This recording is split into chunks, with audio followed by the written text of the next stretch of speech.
good morning to you all. I see we have a good crowd of participants, close to 130, so that's very encouraging.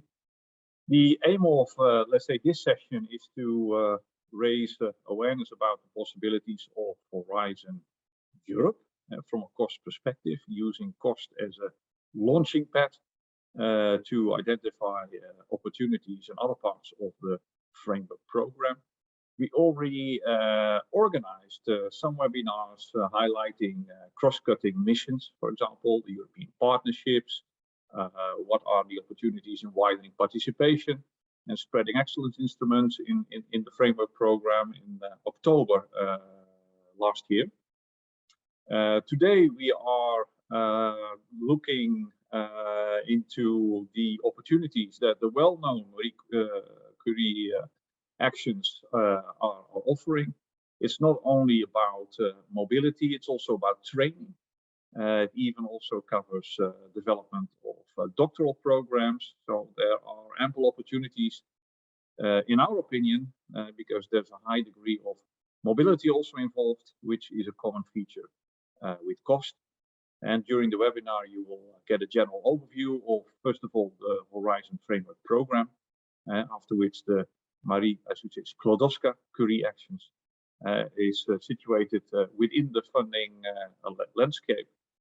More important information about the activities and the different types of funding possibilities are explained to you. So I think this is a good moment to identify opportunities, and I wish you a very fruitful, informative, but also at the same time enjoyable session. Thank you so much. Thank you, Ronald, for the welcome. And now I would like to hand over the screen to our key speaker, Miss Lucy Swan, who is the Deputy Head of Unit at DG EAC at the European Commission, in the unit that is coordinating the Marie Skłodowska Curie actions. Thank you very much, Anna, and thank you, Ronald, for the introduction. I'm going to share and welcome everybody, and thank you for inviting me to this webinar. I'm very pleased to be here to be able to explain a little bit about Marie Curie and putting it in the general framework of Horizon Europe. I'll just share my screen.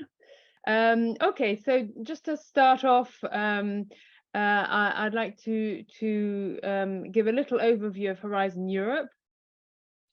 So as you probably know, the Horizon Europe framework program is structured around three main pillars.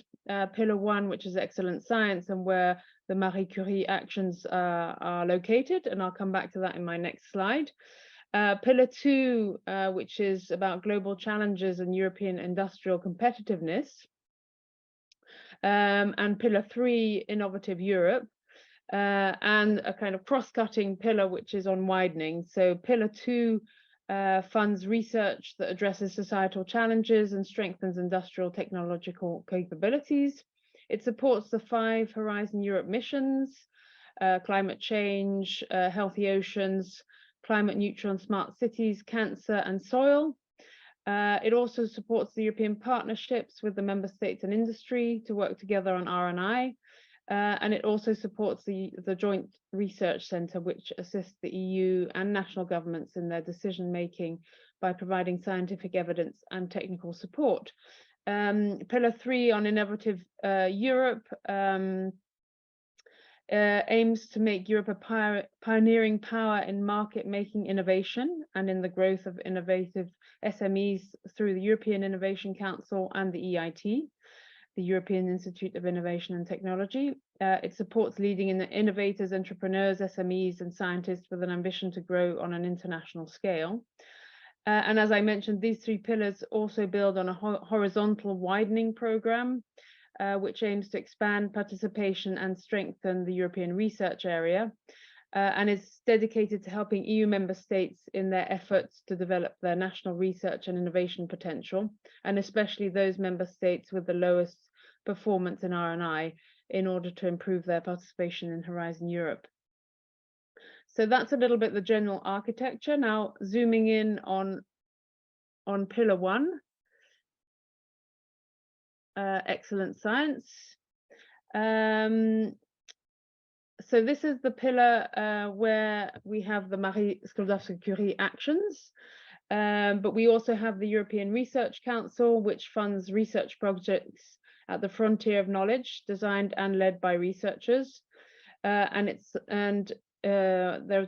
also funds research infrastructures, which aims to improve and optimize transnational access to world-class research infrastructures. And in the middle there, you have the Marie Skłodowska-Curie actions, which aim at equipping researchers with knowledge and skills through mobility and training. And now I'll go into the detail of the Marie Skłodowska-Curie actions and what's available, what the options are within the actions, what the opportunities are for researchers. But I will come back at the end of my presentation on some of the other opportunities for researchers under the other parts of the program. So I'll come back to this later. Now, moving on, so MSCA is the EU's reference program for doctoral and postdoctoral training. Here are some of the key features. The program supports researchers at any stage of their career with a focus on their training, skills, and career development. The program is bottom-up and open to all scientific disciplines. So proposals are selected on the basis of their excellence, impact, and the quality and efficiency of their implementation. The program supports international, cross-sectoral, and interdisciplinary cooperation. It's open to researchers from all over the world, and today, in fact, around 40% of MSCA researchers are from outside the EU. The MSCA promote attractive working and employment conditions. So MSCA researchers are recruited with an employment contract, social security coverage, sickness insurance, etc., and get monthly allowances to cover their living, mobility, and family costs. And overall, the program has a structuring impact on organizations through the development of excellent doctoral and postdoctoral programs and collaborative projects, which allow institutions participating in the program to increase their visibility and global attractiveness. And last but not least, the MSCA promotes strong links beyond academia with industry and SMEs, including through financial incentives, and I'll come back on that a little bit later. So what are the actions? There are five main actions under the MSCA. The doctoral networks, which are doctoral programs in and outside academia, and which includes joint and industrial doctorates. There's the postdoctoral fellowships, which support excellent postdoctoral researchers, staff exchanges, which provide support for research and innovation staff exchanges, co-fund, which provides co-funding for doctoral and postdoctoral programs, and MSCN Citizens, which provides funding for public outreach events. So I'll come back in more detail on all of these actions in a minute. Just some figures from the previous framework program, Horizon 2020. So under that program, the MSCA supported 65,000 researchers in Europe and beyond, both doctoral candidates, which represented about 25,000, and more experienced researchers. And they have funded more than 1,000 excellent international doctoral networks. The program has promoted strong links beyond academia with industry and SMEs, as I mentioned before, with 4,500 companies involved. And very importantly, the program contributes to achieving equal access of women and girls to science, with female researchers making up almost 42% of the program. Now, I've just included a few figures on initial figures from Horizon Europe, but this is only based on the 2021 call, so it's not very representative. Here you have the number of funded projects. Over 1,500 funded projects involving around 3,000 distinct organizations, including over 1,600 from the non-academic sector. So this is just a quick snapshot from the first call under Horizon Europe.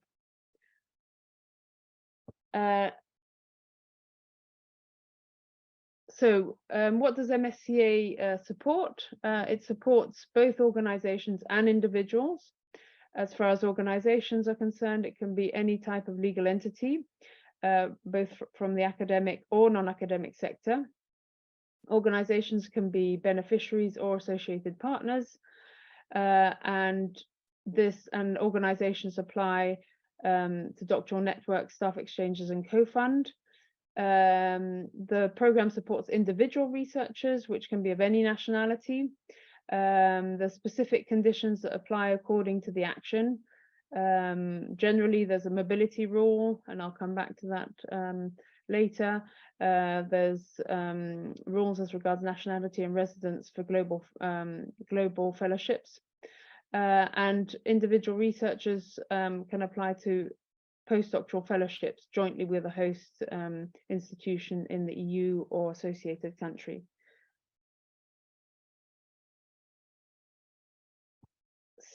So moving on, so what do the MSCA support? So in terms of types of researchers, researchers without a PhD can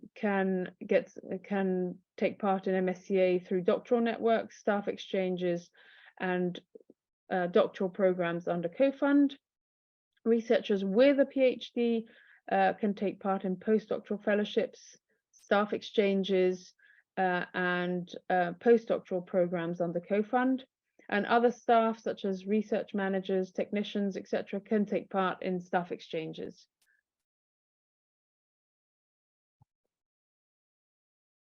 Now, moving on, as regards participation of third country individuals, so as I mentioned before, individuals from third countries can participate in all MSCA actions, and here you have a little overview of where to look for vacancies, not only for individuals from third countries, but for all researchers.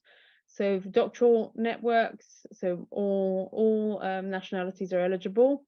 Where to look for vacancies? Well, that's Euraccess, and where to apply. So researchers have to apply through the hosting or recruiting institution as announced in the vacancy. For staff exchanges, the vacancies are advertised by the sending institution, and so applications happen internally. So there's no separate application process. Postdoctoral fellowships, so here interested researchers need to find a host organization and can also look on Euraccess, and they apply through the funding and tenders portal with the host organization. And for co-fund, again, it's Euraccess, and it's the hosting recruiting institution as announced in the vacancy. So now moving on to postdoctoral fellowships to start off with. So here applications are done with one postdoctoral researcher with a host institution. So for European fellowships, the beneficiary needs to be from an EU member state or a Horizon Europe associated country. For global fellowships, the beneficiary is also from the EU or associated countries, but there's also a third country associated partner. And a very important element is the supervisor. So these three elements have to be known at the time of application. There's an ongoing call, which is open at the moment, which opened on the 12th of April and will close on the 13th of September. So how does it work? For European fellowships, so this is fellows coming from, there are incoming fellows coming, so from third countries coming to an EU member state or associated country, or there's fellows that move within the EU or associated countries, so intra-European.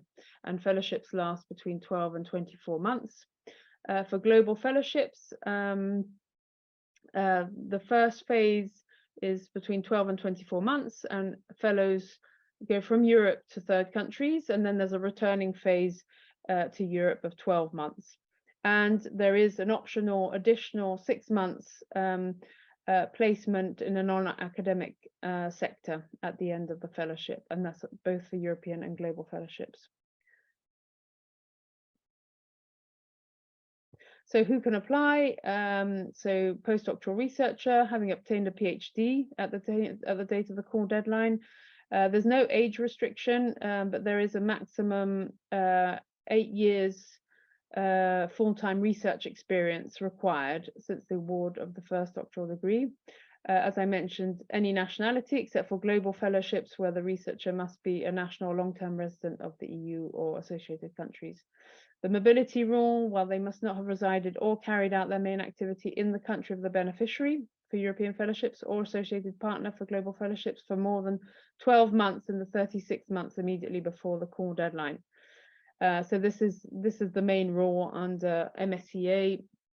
You have to move to a different country to carry out your research. And resubmission, there's a resubmission restriction. So applications which scored less than 70% are not allowed to resubmit the following year. Moving on, just briefly, this is the EU contribution for postdoctoral fellowships, the allowances, and the institutional unit costs, just to give you an idea. Now, moving on to doctoral networks. So the MSCA doctoral networks are a multi-beneficiary action set up innovative doctoral programs. So these include also industrial doctorates and joint doctorates. The recruited researchers are doctoral candidates, so researchers without a doctoral degree at the date of the recruitment. And there's a mandatory enrollment in a doctoral program in at least one member state or associated country, and 2 if it's a case of joint doctorates. And researchers apply to vacancies published by the institution, as I mentioned before. The focus is on career development, supervision and training. So the focus on research and obtaining transferable skills. So who applies? It's multi-beneficiary, so it has to be a consortia of university, research institutions and research infrastructures. It can include businesses, including SMEs, and other socio-economic actors. And each beneficiary should recruit at least 1 researcher. There's a rule that it should be at least 3 independent legal entities established in a member state or associated country. And here we also have resubmission restrictions for applications having scored below 80% in the previous call.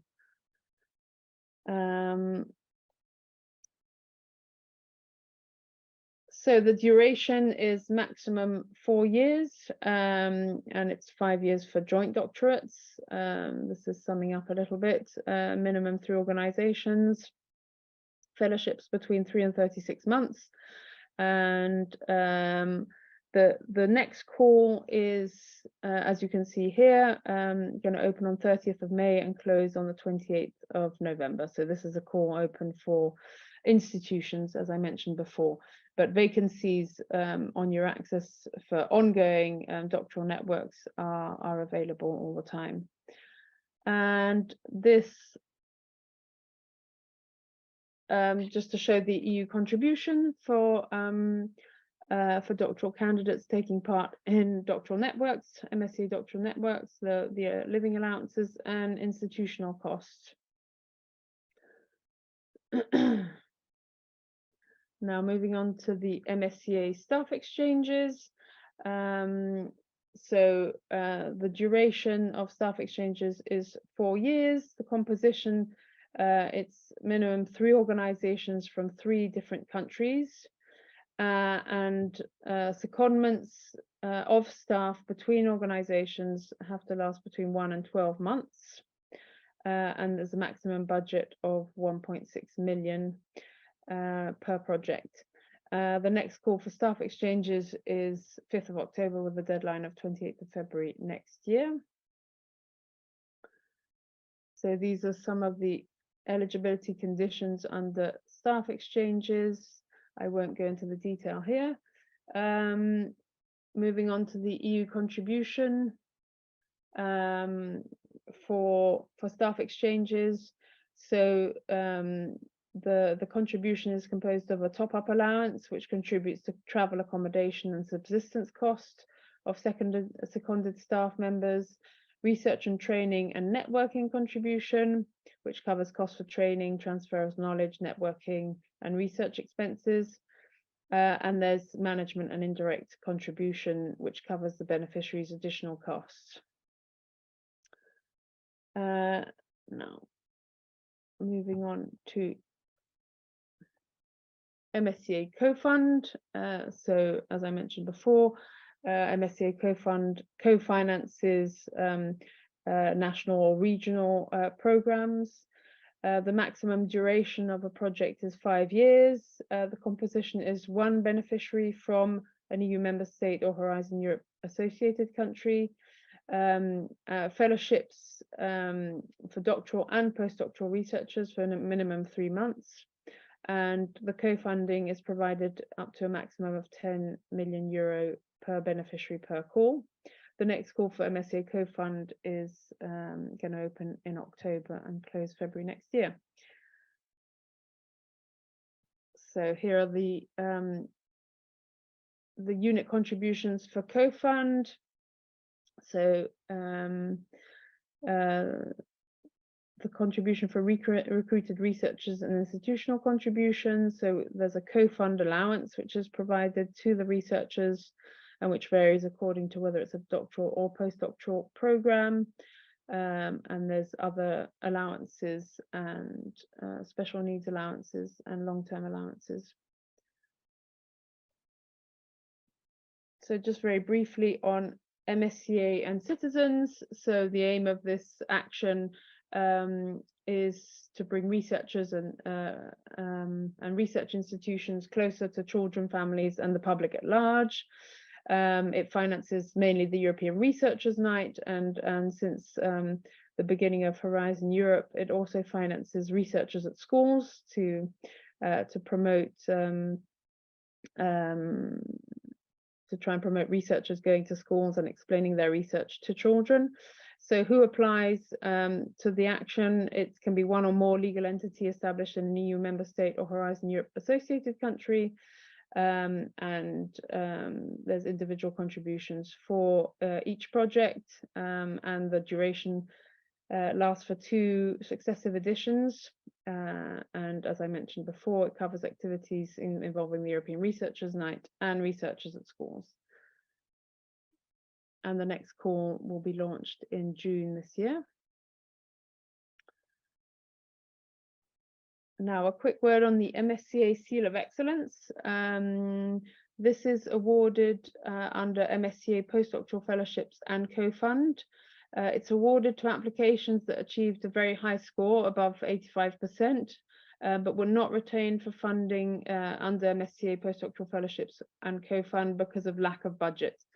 So as you know, the MSCA is very oversubscribed, so there's lots of excellent proposals which unfortunately don't get funded because of lack of budget, but these can get a seal of excellence, and it's a quality label which helps recipients attract other potential funding. And there's many specific support schemes that exist for MSCA Seal of Excellence holders across the member states, and we have a dedicated web page. The link is here on the slide.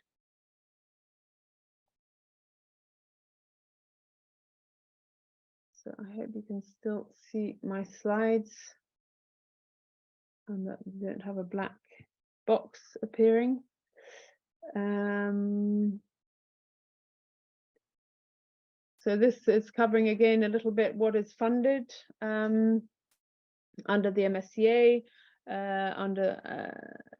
under doctoral networks, postdoctoral fellowships, staff exchanges, and co-fund in terms of participating entity and fellows. What's important to know is that there's, in addition to the allowances I mentioned, there's special needs allowance, which covers additional costs for researchers with special needs. Then moving on to the call calendar for 2023. This, I've already mentioned it, I think, but here you have the different calls and the different deadlines. So what's important to know is how to look for a host organization. There's some very useful resources and links. So as I mentioned before, vacancies under MSCA doctoral networks and co-fund programs are published on Euraccess, on the Euraccess portal, as well as offers from host institutions for postdoctoral fellowships. There's also a new MSCA matchmaking platform for researchers and organizations to find relevant partners and host institutions. This is organized by the MSCA Net, which is the project bringing together the MSCA national contact points. So that's worth checking. There's also a partner search tool on the Funding and Tenders portal. And Enterprise Europe Networks also provides opportunities. Now, funding opportunities are all published on the Funding and Tenders Opportunities portal of the European Commission, and applications are submitted through the portal. You can find calls, organization can sign in and register, find partners, and submit applications. So in terms of resources and guidance, it's worth checking the guidance documents, which are all available on the Funding and Tenders portal. We have guide for applicants, which provide overviews, an overview of the rules and financial aspects for each of the actions. There's of course the MSCA work program, which provides a detailed overview of the different actions. And you find also the proposal templates, model grant agreements, program guide, and frequently asked questions. It's important to know that the MSCA national contact points are available to provide advice and help in submitting applications. And here is a link in this slide to all the different national contact points which are available in most countries. And also specific queries can be submitted to the Research Inquiry Service, which is I think the link is also provided here in this next page. So I've included a list of useful links and websites where you can find information. Now moving on, as I mentioned at the beginning of my presentation, to some of the other opportunities under the other parts of the program. So there are other parts which may be of interest to researchers to complement your current training or to look for future projects and careers. So first of all, I can mention the EIT knowledge and innovation communities. There are 9 KICs, what we call KICs, knowledge and innovation communities. There are 9 KICs at present on different challenges: digital, food, health. The latest one is on culture and creativity. So for example, EIT Health could be of interest to researchers working in health related fields, and it's developed different training courses. Some are free and some are not, particularly on entrepreneurship, leadership and innovation in the sector. Each KIC have developed their own education program, and it might be worth checking KIC's websites to find more about it. If you're an experienced researcher and looking ahead in your career beyond postdoctoral fellowships and co-fund, depending on the direction of your career, you can apply to the European Research Council calls, which you probably already know about. But also, if you're more interested in innovation and bringing your research to the market, the European Innovation Council has different calls targeting projects at different stages of the innovation cycle. So that's a little bit in a nutshell the main opportunities available for researchers, but of course the whole of Horizon in some way or another touches upon specific researchers. So I've come to the end of my presentation. So thank you very much, and I'm here to answer any questions. I haven't been following the questions, but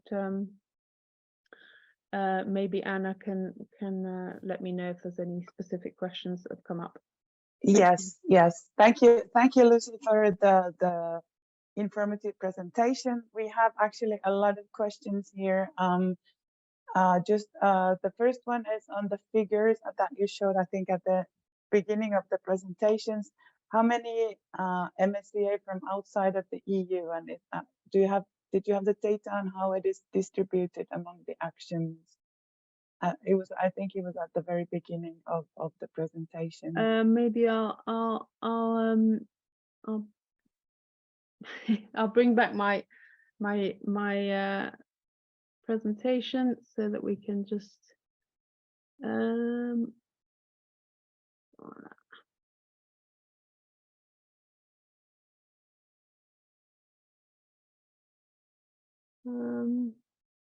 so I think in terms of actual numbers, I mean, I think it was 40%, if I'm not mistaken. I don't know if that's actually mentioned here, or if I just mentioned it. Yeah, indeed, it's about 40% of 40% of researchers are from outside the EU.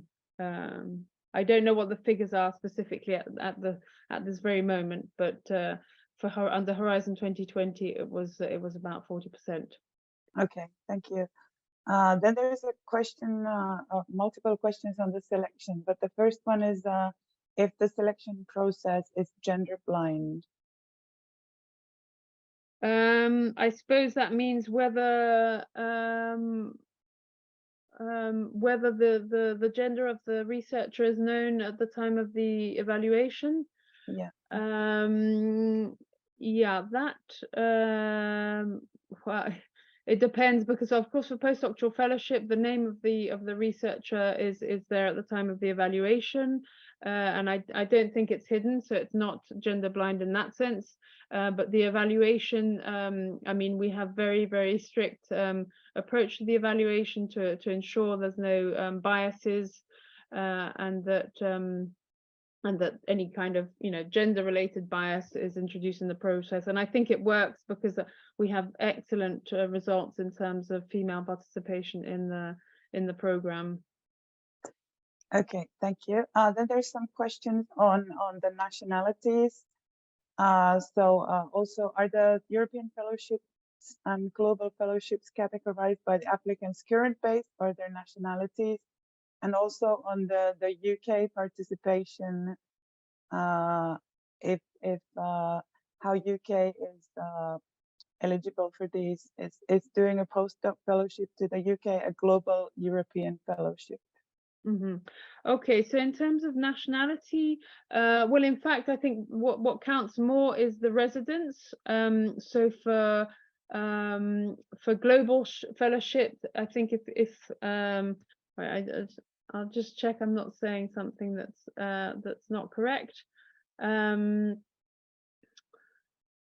in principle, yeah, so they're either national, so for global fellowship, either national or long-term residents. So it could be a national of a third country, but who's been resident for over 5 years in a member state or Horizon Europe associated country, then would be eligible for the global fellowships. Now coming to the UK, yeah, it's a little bit of a catch-22 situation at the moment, because the UK for the moment is considered a candidate associated country, and so benefits from transitional arrangements, which means that in the calls, so UK entities are eligible to apply to all Horizon Europe calls, including MSCA, and they're evaluated as if they were an associated country. But then when it comes to signing the grant agreement, so they can only actually be a beneficiary if the association is in place, which it hasn't been so far. So up until now, UK hosts can't be hosts on the global fellowships because theoretically they're eligible under the European fellowships, although unfortunately for the first call, that those fellowships in the end, those proposals were not eligible, but they could then apply to the UK guarantee which was put in place. So we're hoping now that there'll be good news on associations soon and that this problem will be resolved. Okay, thank you. Then there are questions on the required documents, for example. I think you had the links in the presentation that we will share with all the participants to all the needed documents. What are the required documents? I also put the general MSCA webpage in the chat. So we will send the presentation with all the links to all the participants. Okay, yeah, I'm sure you can find all the, there's Yeah, a lot of information there. exactly. So there's a question, my university does not really differentiate between researcher and research manager. So I am principal investigator 40% of time in a fundamental research project. Besides the main job as research manager, how do you differentiate?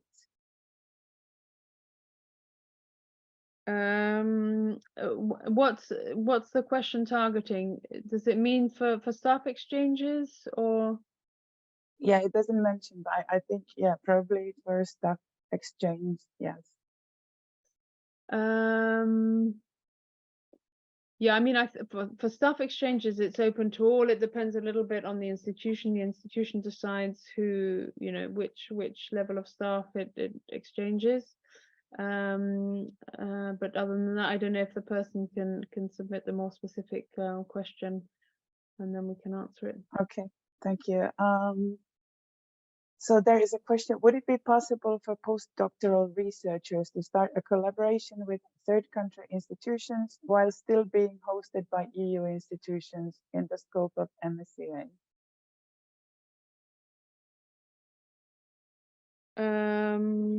Yeah, I mean, was that under postdoctoral fellowships? Yeah, so postdoctoral researchers, it's just in the scope of MSCA, yeah, with the third country institutions. I mean, yeah, I mean, there's a lot of collaborations with third country institutions throughout the different actions. So yes, it's definitely possible. Then it depends a little bit on the different elements, but third country organizations can be associated partners in all of the actions. Okay, thank you. Then there's a question also on the MSCA doctoral networks. We are discussing next steps and will submit an MSCA doctoral network, but we're also wondering around postdoc fellowships, and they have been a part of an excellent cost action. While they would be entirely separate, are we able to focus on a single area of research? That means that we are looking to build up a body of excellent research for PhDs and early career researchers.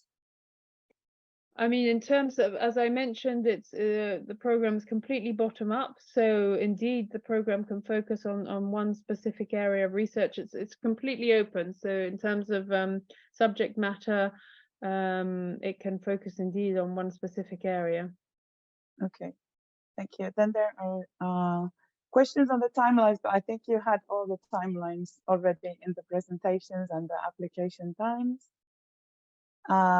Is there 80% pre-financing also for MSCA nights? I think the event, yeah, so for each year separately.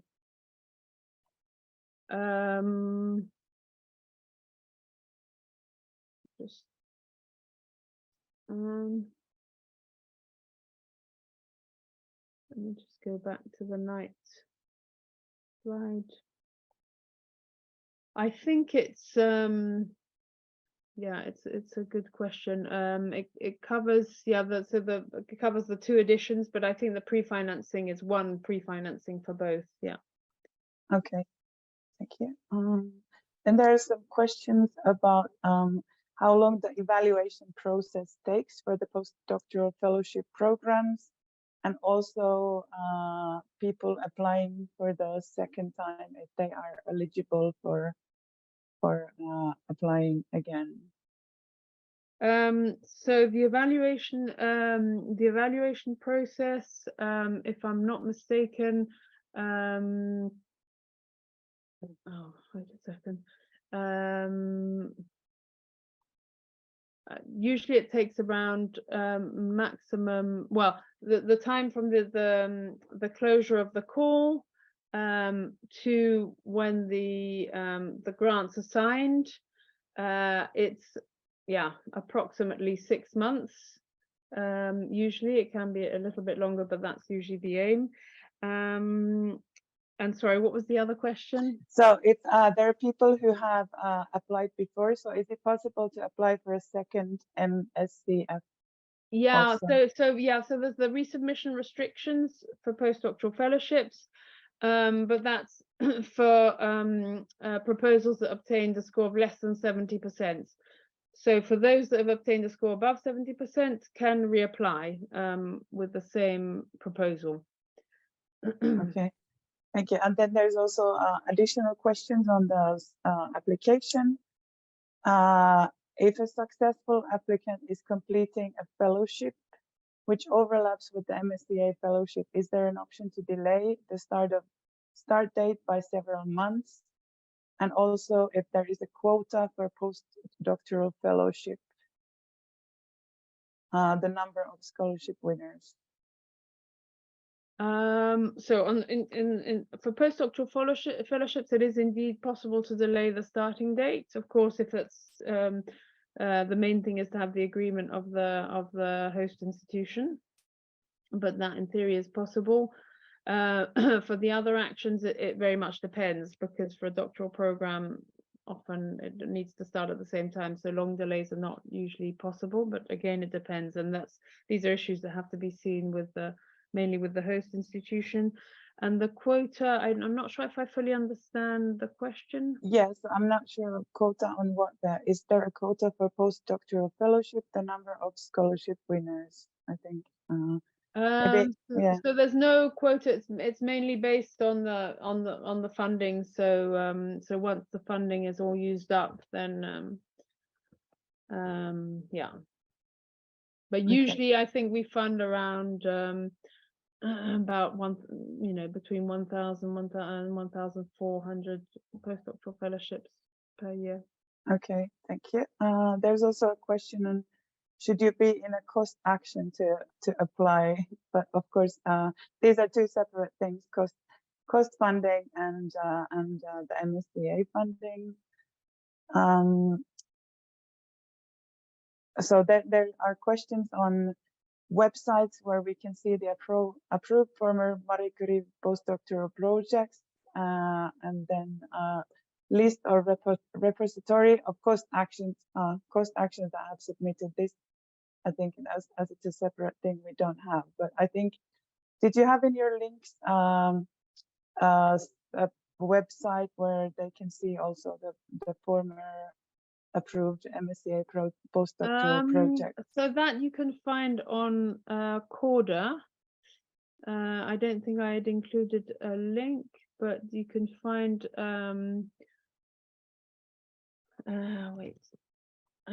you can find all funded projects under Horizon Europe and Horizon 2020. In fact, on sorry, Cordis. Corda is our internal one. Cordis, which has the projects and the results. I don't know if I don't think I have I'm not sure if I have the chat that everybody can see, but maybe you can I can send you the link and you can circulate it. Yes, we can do that, include it in the email. Then there's some questions on the parental leave policy for the postdoctoral fellowship. Mm-hmm. What is the parental leave policy for the postdoctoral fellowships?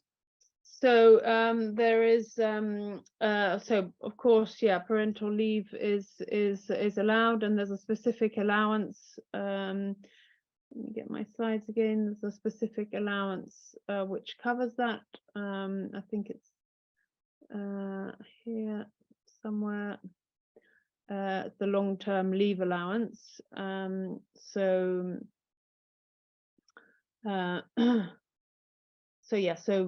researchers, that take parental leave can take the leave and benefit from the leave allowance. So that's fully covered. Okay, thank you. Then next questions, can I apply for a postdoctoral funding when I don't have my PhD diploma at the moment of application? So unfortunately not, because there's a new rule under Horizon that in order to apply for a postdoc, you need to have the PhD at the time of the core deadline. Yeah, so I mean, I know that there's some differences, so you might have already obtained it, but you don't have the actual certificate. Okay, that's not an issue, but you have to have already obtained your PhD at the time of the core deadline. Okay, thank you. Then we have a question on the call calendar for 2024. Is the call calendar available? For 2024, it's available, in fact, I think in our work program, but it might be slightly changed. So the work program, and I think I put the link in my presentation. We have already the work program for 23 covers also 24, so it's 23-24, and so there is the there's already the call calendar, there's already the deadlines for the calls, but this might be subject to change because there is going to be an amendment to the work program. So there's some calls that the deadlines might change a little bit, but I'll just make sure that I did include the link to the work program in my list. Yeah, it's there in the useful links of the link to the European to the MSCA work program 23-24, and there you can see all the dates for 24 as well. Okay, thank you. Then there are some questions on the third countries. I'm a non-EU national and also not a national of Horizon Europe associated country. Am I eligible to apply for postdoctoral fellowship through a host institution in the Horizon Europe associated country? Yeah, absolutely. So it's open to all nationalities. So that's not an issue. The only issue is the mobility rule. So you can't apply to an institution where you've been resident for the last few years in the same country where you've been resident. Okay, and another question on third countries. In a global fellowship, we move for a third country 12 to 24 months. In the return phase, can I be integrated again in my current institutions? For example, in the return phase, the mobility rule has to also be fulfilled. For the global fellowship, let me just get the slide again.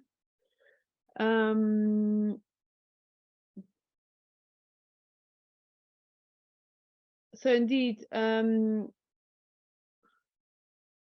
so the mobility rule concerning global fellowships is that the researcher must not have resided or carried out their main activity in the country of the associated partner for global fellowships. So in principle, I think, but I wouldn't want to say a mistake, they could return, the host institution could be in a country where they are currently resident. The mobility rule relates to the associated partner, so to the country, the third country. Okay, thank you. Then there's an additional question on the third countries. I've been working with a postdoctoral fellow from Bangladesh for 2 years now. I'd like to promote him to apply for a postdoctoral MSCA. Can he apply as if he were EU citizen? So I mean, so this person who is asking the question is in the EU. So okay. So normally, I mean, the nationality is not relevant, I would say, as I mentioned before. So I mean, if his nationality is from Bangladesh, then that's his nationality. It depends if he's been a long-term resident in the EU. But in any case, the nationality or country of residence doesn't really matter. The only thing that matters is the mobility rule. So it's So the person must not have resided or carried out their main activity in the country of the beneficiary. This is for European fellowships, for more than 12 months in the 36 months immediately before the call deadline. So that's the main rule. Nationality and other elements are not really relevant. Okay, thank you. Then on another topic, is there support for industrial PhDs? Indeed, yeah. So I'll come back to, actually, maybe I should show again my my slides.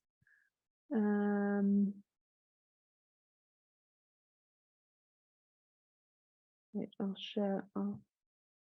try and share my screen again.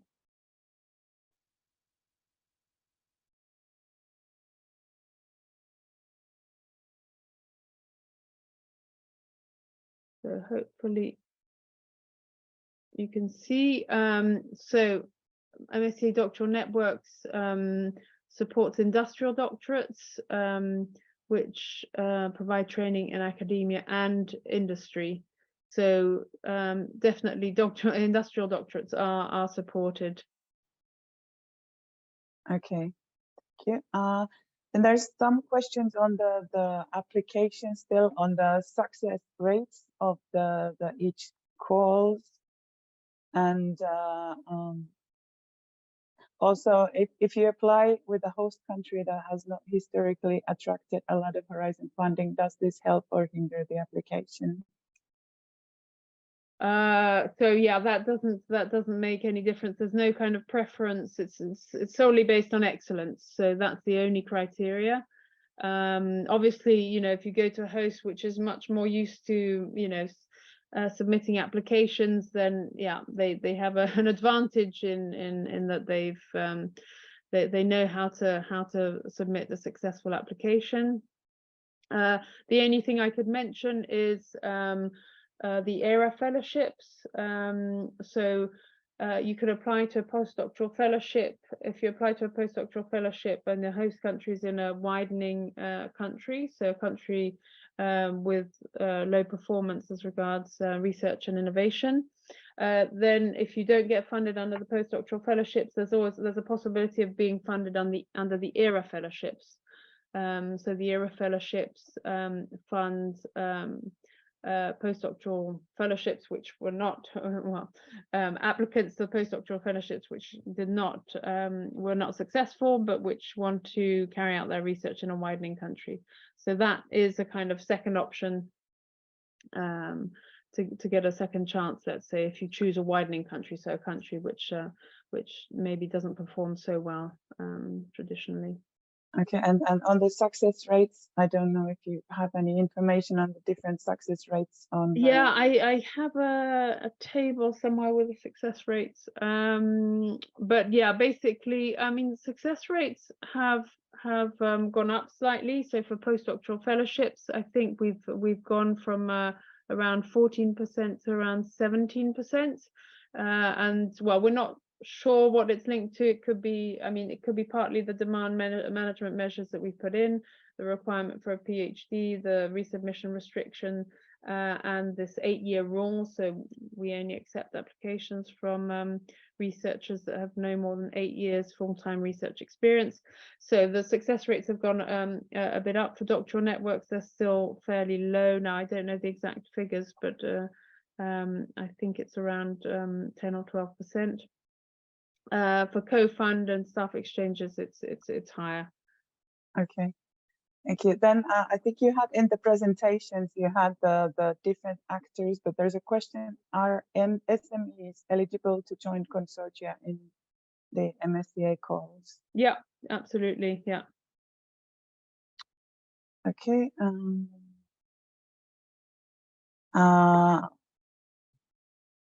So is it possible to be awarded a second MSCF after having had one, and is it possible to have another one? So not unsuccessful, but if you have already done it and you want to do another one. Absolutely. Well, I mean, I don't think you could do another postdoctoral fellowship, but that we have many fellows have been funded under doctoral networks, for instance, or under co-fund, who then go on to do a postdoctoral fellowship under MSCA. So, yeah, you can be funded twice under the program or more.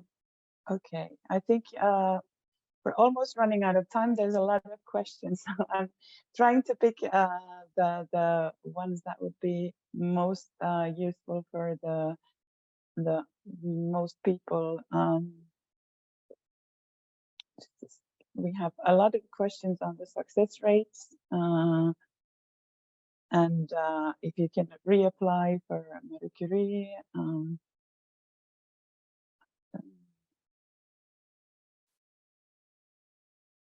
And then there's multiple questions on under the new rule, if it's sufficient to have a provisional PhD certificate at the time of call deadline. But I think we already addressed that. Mm-hmm. And if it needs to be done.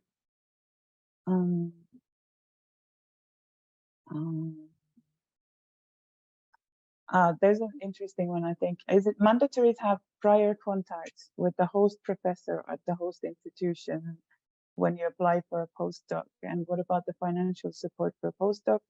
Should we consider the postdoc's salary of the host country, or is this a flat rate? So in terms of whether it's mandatory to meet, well, normally, I mean, nothing's mandatory, but yeah, you need to, you need to be in touch with the host institution and with the supervisor to prepare, because the proposal is prepared jointly. So I assume it would be difficult to do it without having any contact. It's something that's prepared jointly, so you need that kind of contact. Then on the allowance, so basically the allowance we provide, this is the minimum. There are some countries which provide more, and maybe I didn't mention it, but in fact the allowance is subject to a country coefficient.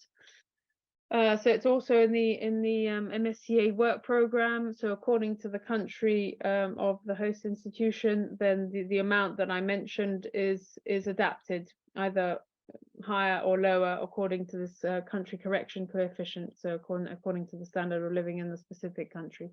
But in some countries, the institutions provide additional funding above these rates.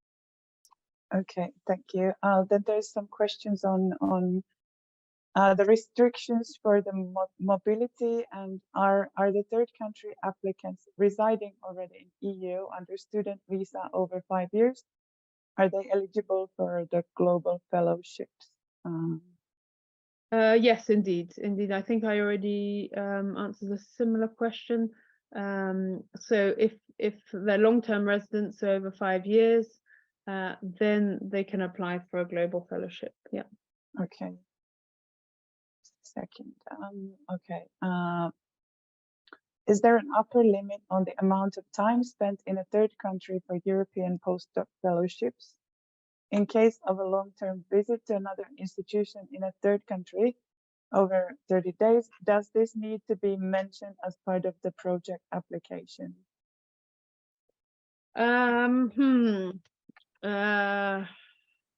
I think it probably does, but I would need to, I mean, if you want, you can send me some of these more specific questions. Yes.